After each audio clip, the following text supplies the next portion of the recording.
Nothing breaks your heart more than seeing parents, grandparents on Zoom saying goodbye to their children and grandchildren.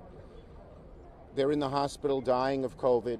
They can't hug each other. They can't be near each other. They can't kiss each other. It's awful. It brings tears to my eyes when I see some of these pictures.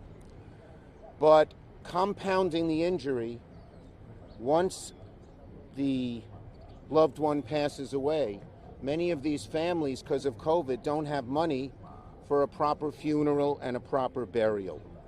And that is just awful and inhumane. Representative Ocasio-Cortez brought this to my attention last April and said we should do something about it. And we stood here in April and said we were. We found out that actually FEMA could do this on its own. I called the White House several times. We made entreaties. We did letters, to no avail. They were cold-hearted. And so Congresswoman Ocasio-Cortez and I resolved we were going to try to get this done legislatively. And in the December COVID bill that passed, there is $2 billion, I am happy to say, to help people who are victims of COVID and don't have the dollars on their own to pay for the funeral and burial of loved ones.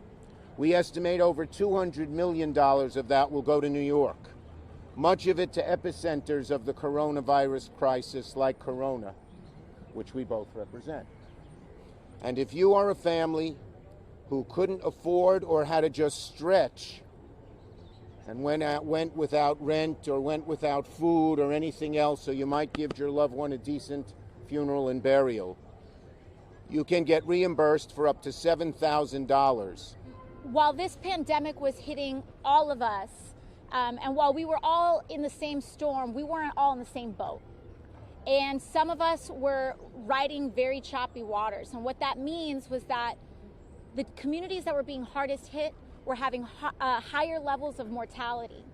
And what that means is that when Black, brown, and working class families are getting hit disproportionately hard with cases, it means that they're also losing more people with higher levels of mortality. And I lost my dad when I was about 18 years old.